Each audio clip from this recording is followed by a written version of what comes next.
August 15, 1947 is one of the most important dates in Indian history. It was the day of India's biggest triumph over 200 years of British rule, which had cost them a lot of hardships and millions of lives.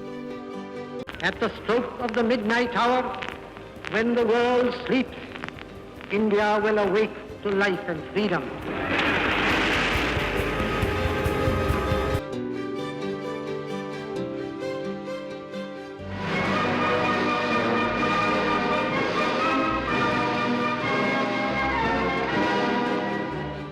Let's take a step back and understand the freedom movements and protests that led up to this triumph.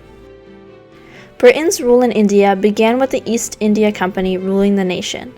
After rebellions by the Indian people, the East India Company was abolished, giving India to the British government instead. During World War I, Britain gave India no choice but to join the fight against Germany, without giving Indian leaders a chance to negotiate. India contributed money, resources, and soldiers during World War I, without much recognition. This was a spark that ignited the freedom movement to begin in India. British rule brought a lot of crime and atrocities to India. The colonial rule dismantled the existing political structure, provoked communal division, brought slavery, and deprived the country of its natural wealth. One big event that fueled the freedom movement was Jallianwala Bagh, the mass massacre where British troops opened fire on peaceful protesters.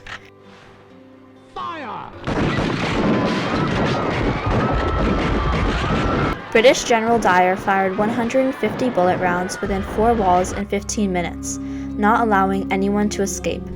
Women and children were killed in the stampede, and helpless people killed themselves by jumping into the well. This event killed over 30,000 people. British crime in India also came under the form of famines.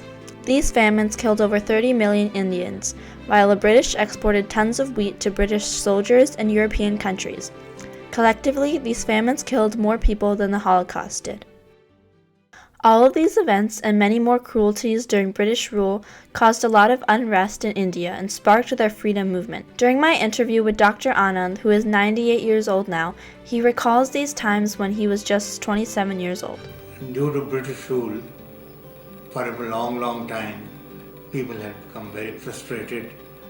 There were meetings everywhere from place to place. Leaders were exciting them. What is happening? They are mistreating you. They are looting India, taking away all your wealth. That was the general condition.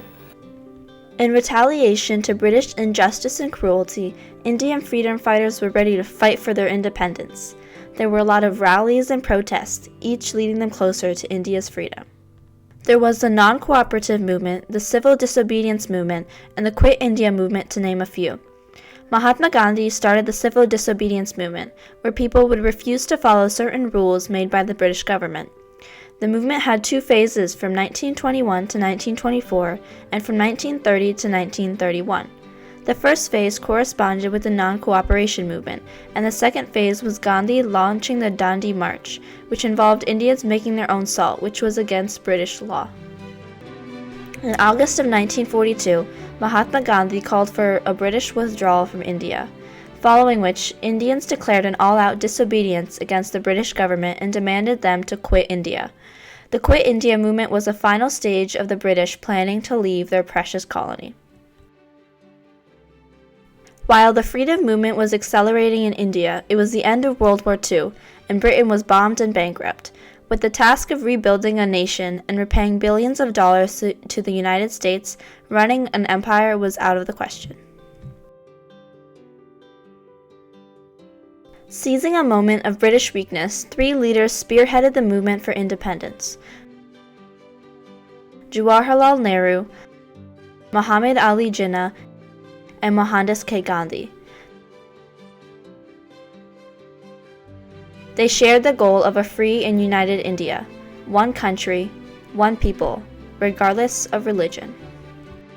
Their tireless efforts finally got India free from its long colonial rule. To be a free country after 200 years was a true triumph, one that put India on a path to progress. 15th August 1947 marks the triumph of freedom over slavery, the triumph of all the sacrifices made, and the lives lost in the freedom movement. But the triumph came with a big cost. 15th August, 1947, the day of India's biggest tragedy. A tragedy that led to the most violent mass migration in human history, killing 1 million people. India and Pakistan were born in blood, sparking the bitter rivalry that continues on. Let's take a step back and understand the events that led up to this big tragedy. The British government always followed the divide and rule strategy, allowing them to hinder the progress of India's freedom movement. They created communal division based on religion, province, and caste. Right before India's independence was declared, communal unrest was at its peak between the Hindus and Muslims in the country. Jinnah, the leader of the Muslim League, wanted a separate country for the Muslims, as he was concerned that the Hindu majority wouldn't allow the League to have much representation in the government of Free India. Lord Louis Mountbatten was appointed to be the last Viceroy of India on February 20, 1947. His job was to supervise the transfer of power from the British government to Indian leaders by June of 1948. But soon he realized his hold over India was slipping. He decided to drop this hot potato as soon as possible before civil war broke out. In a press conference in June of 1947, he announced that August 15, 1947 would be the date of India's independence, which was 10 months ahead of schedule. Fueling the sentiment, the British government agreed to the partition of India based on religious borders. Sir Cyril Radcliffe, a lawyer who had never been to India before, was given the task to draw the boundaries in a mere 5 weeks. Horrors unleashed by hastily drawn lines on a map. The northwest state of Punjab was home to Hindus, Sikhs, but mostly Muslims. It was split, with one side forming the bulk of Pakistan. In the northeast of India, the state of Bengal was cut in two.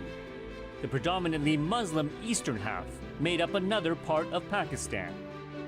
Separated by nearly 2,000 kilometers of Indian territory, it would eventually become the independent country of Bangladesh. The dramatic partition of India and Pakistan meant that millions of people found themselves on the wrong side of the borders.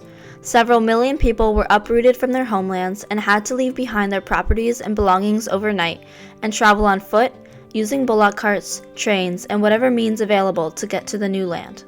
10 million people became refugees in what was the largest population movement in history. Muslims traveled to Pakistan, Sikhs and Hindus to India. Up to 1 million of these refugees were killed in a series of horrific massacres in the border regions. Partition was a horrific story of slaughter, looting, and mayhem among different communities in India.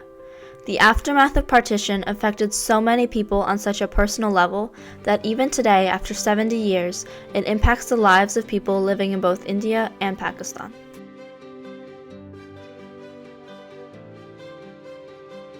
The partition of 1947 was not a static event in history. It continues today even after 70 years.